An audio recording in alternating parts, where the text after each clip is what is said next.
edition of Dirt Talk with Drake York, and I've got World of Outlaw driver Brad Sweet on the show. Thanks for having me on. So Brad, let's start off at the beginning of your career. How were you introduced to the sport of racing, and how old were you? I think the first couple times I came to the races, I was really little, probably like 4 or 5 years old. It's kind of the first time I remember going, but my dad was into it pretty heavily. My mom was into it. They were, would go and crew on a car, actually for Jim Richardson. So that's kind of where I got started, introduced, and fell in love with the sport. And then later on, I started racing go-karts when I was 8 years old. The outlaw kart scene was really kind of taking off, and we would go every Saturday night to Cycle Land, and sometimes up to Red Bluff. And that's kind of where it all started, and it just progressed from there. And as I got older, we moved to sprint cars, and I moved back east, and I was lucky enough to get hooked up with Casey, and that's kind of where I've been for a while now. You were talking about the outlaw karts there. How much do you think those outlaw karts prepared you to drive a sprint car? Yeah, I think outlaw karts, just going back there the other night and racing them, you really don't. I didn't remember this, but they're a very hard kart to drive. They have a lot of horsepower, they bounce all over the place, they're hard to control. So I think it's a great learning and proving ground for kids coming up, and obviously it's produced a lot of great talents. So it was a lot of fun kind of going back there and reliving it a little bit. A lot of good memories in cycling. Yeah, and you were at the Kyle Larson Outlaw Kart Showcase. How was it being back at cycling? It was good. It was good to see Lowell and all the familiar faces. A lot of the people that I grew up with were back out there, and I hadn't got to see them in a long time. So it was exciting. It was fun. It was a long night, but we'll go back again and try again next year. Who did you look up to when you first started racing? I think when I used to come to the dirt tracks when I was real little, Randy Boutiner was my favorite growing up. And then as I got a little bit older, I became a Jeff Gordon fan, and then just always kind of was a fan of the whole sport too, and really looked up to a lot of the early World of Outlaw drivers, Andy Hillenberg, Steve Kinzer, Sammy Swindell. So I had a lot of favorites, a lot of heroes along the way, and just really enjoyed the sport. Did you ever dream of driving a World of Outlaw sprint car full time?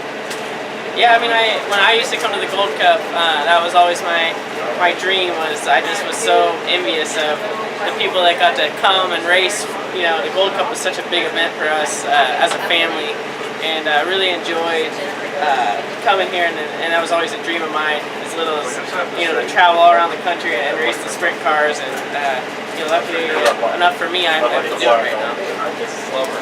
I know you've raced in a lot of different series over the years, cycling, lots of other sprint car divisions, or series I should say. How many championships have you won total over the span of your career? Honestly, I think I've won quite a few championships in go-karts, but I never really won a championship with the World of Outlaws. This is my third season. I got 6th my first year and 3rd my second year. And then with the midgets, the best I was able to do, I think, was 2nd in points a couple times. Barely missed out on a championship, but honestly didn't race for points a lot of times. I kind of was bouncing around from a lot of different series and never really committed to one. So actually don't have any championships right now. I really am hoping to, one of these years get a World of Outlaw championship. I think that's what we all strive for. Yeah, you're up in the points, right? Top 5? Second. Oh yeah. So hopefully you can pick up that, represent California for us. Yeah, absolutely. Donnie Schatz obviously makes it, really challenging for us, but we keep getting better every year, and I think the more experience I get out on the road, the better I get, the closer I get in the points. So maybe one of these years we'll be able to put the whole deal together and actually give him a run for his money. The World of Outlaw schedule is a schedule like no other series, and pretty much because you race almost every day. But how grueling is that outlaw schedule? It's actually really grueling.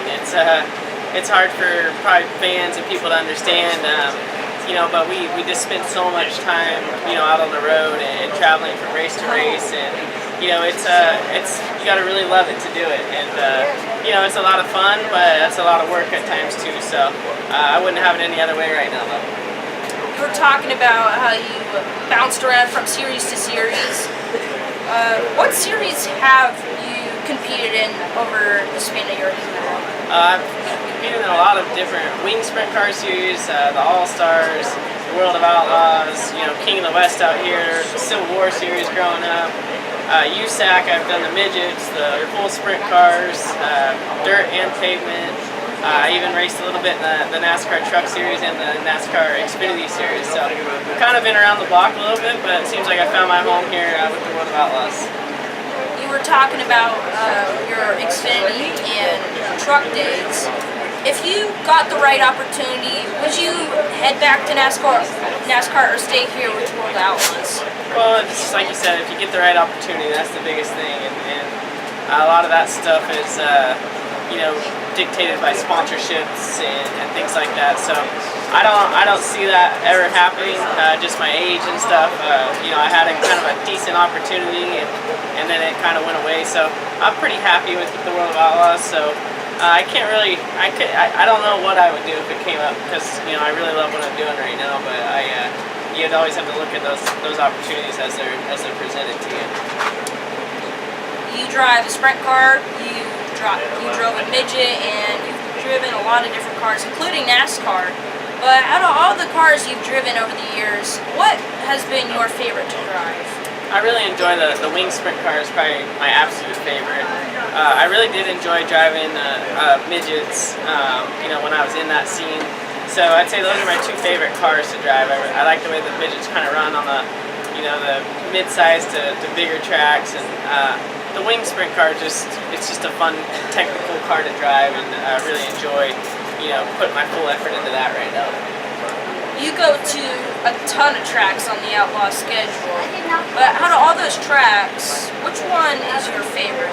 I have a few favorites. I'd say my absolute favorite is Knoxville, just because it's the biggest race. The atmosphere is always good. The track prep's always good.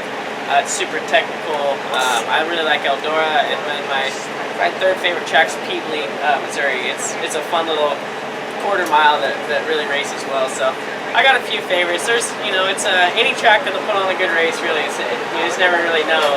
A lot of it comes down to track prep. So any track that's consistent and we can put on a good show, that's the ones we like. There's a lot of big events the Outlaws go to. For example, the Knoxville Nationals, here at Gold Cup, and a ton of other races. But out of all those and more, which event is your favorite? I'd say the Knoxville Nationals is my favorite, just because of great atmosphere, like I was saying, and it pays the most. It's the most prestigious. It's the one that every sprint car driver wants to win, and but there's some other great events out there. The Kings Royal is really growing, and they do a great job at Eldora. So those seem like our two biggest events. I'd really like to see Gold Cup, kind of get back to where it used to be, and this event was always a lot of fun. It's a lot of fun for me to come out here and see my family and friends. I just wish it had the atmosphere that it used to. You were talking about the Kings Royal, how it's a very good event, and of course it's historic. But in 2013, you won that race. How big of an accomplishment was that for you to win one of the biggest races of the year? And did you get to keep the crown that you wore in Victory Lane? Yeah, obviously the Kings Royal, is one of the big three races that we have. Kind of have the Knoxville Nationals as first, the Kings Royal, and the National Open. They both pay $50,000 to win, and they've been around a long time. So for me to put my name on the trophy with all the guys that did, I was pretty proud of that. It's one thing when you put your name on one of those trophies, they can never take it away. So we won it fair and square against Donnie Schatz and Tim Keating. So it's something really that we're really proud of. And I got to keep the crown, the trophy, and the big check. So it was a night I won't soon forget. Which big check? The big money check or the literal giant check? Yeah, the literally giant check, and the other check too, but that was nice too. That's an added bonus. You've raced a lot, of course, in your career, but out of all the series you ran with and all the drivers you raced with, who was the guy that was the hardest to beat for you? Well, right now it's Donnie Schatz. He seems like he's pretty hard to beat. I didn't get to race with Kyle Larson a whole lot, but he was awful hard to beat just for those few years he was around. And he seemed like he was, one of the best that I ever got to race against too. So between Donnie and Kyle Larson, there's a lot of great drivers, but those two kind of stick out in my mind right now. One's not born yet. Well, yeah. Excellent. Kyle now has a son, Owen, and her sister Caitlin Sweet gave birth to Owen. So, what is it like being an uncle now? Uncle Brad? Yeah, well, I really enjoy Owen. He loves race cars. He's a lot of fun to have around. I was actually an uncle before Owen. My brother has 3 daughters, but it's it just keeps on adding, and Owen, he brings a smile to all our faces. So it's a lot of fun to have him around, and kind of brings another perspective into racing. When you have a bad night, you see him smiling after. It's not such a bad night anymore. And Kyle now owns a sprint car team. Do you guys ever talk about stuff with the team? No, not really. We're kind of on opposite teams, so we'll talk racing, but we don't necessarily want to share information. They're direct competition. So Kyle cheers for Shane. I think my sister cheers for me. So it's all fun and in the family, but we keep the professional stuff separate. California has been a proving ground to a lot of great drivers over the years. You came out of here, Rico Abreu came out of here, Kyle Larson came out of here. So why has California been such a big proving ground for young drivers? Well, I think a little bit has to do with Cycleland and the go-kart scene. I think it's, there's just not a lot of other developing series that these kids can get in and develop the talents that they're able to develop at Cycleland and in the karts. So it seems that way anyway. And then just kind of luck of the draw too. There's a lot. I'm sure there's a lot of great talents that are never found out there. But it seems like Kyle was the right guy and got in. His dad got him into go-karts and Cycleland, and he was an unbelievable talent. Rico kind of followed right in Kyle's footsteps. I was kind of a little bit ahead of those guys, but there's just there's a lot of great racing out here, and those karts aren't easy to drive. Chico's not an easy track to learn at. Placerville's not an easy track to learn at. So if you can race out here, it seems like for whatever reason the skills you develop out here seem to help you through the rest of the country. Now here's kind of a fun question. What would your dream job be if you could not race? If I could not race. Well, if you weren't a racer, I should say. No, if I wasn't a racer. That's a tough question because I would say it would be something in racing, just because that's just my love and passion. I can't imagine anything outside of racing. I really enjoy fishing, so maybe it'd be something fishing or something boating or something like that. But I really don't know. I've never really thought much about it. I'll have to think about that. And I'm sure you've heard about this, but Andy Forsberg was on MRN's Wing Nation, and Steve Post asked him, he employed you. Yeah, he employs you, and so they were talking about that, and then he's like, well, typical Andy Forsberg. He says, well, it's a good thing Brad got a job that he sits down at, because he sure did that one. He works for me. Yeah, I think Andy's just doing a little smack talking. He's just jealous he was never able to make it as a professional racer. So that's just his way of getting back to me. But he still backs hand in cabinets, and that's what he'll do for the rest of his life. Hopefully Andy did not hear that. I hope he does hear that. So, do you have any plans laid out for the 2017 race season? Not yet. I think we'll probably be back doing this hopefully, as long as Casey doesn't fire me. But that's how this business works, is year to year and sponsorship to sponsorship. So hopefully we can put something together and come back here and try to compete for a championship. Yeah, Casey Kane, big NASCAR guy. What is it like to have a NASCAR driver like Casey Kane, who's ran these sprint cars before, as an owner? He's a great owner. He really understands, racing, the ups and downs of racing. So he helps us out a lot, and he really tries to help the race teams get better. He'll go test his sprint car, he'll race his sprint car to try to help us out. So I don't think there's really much better owner out there. He's fully has our back. He knows sprint car racing as much as anybody I've ever met. Well, Brad, now it's time for the Fan Zone question, where the fans get to ask you a question, and our Fan Zone question is from Peter Durfee. And your nickname, the Big Cat, Brad Sweet. Peter was wondering, how did you get the nickname, the Big Cat?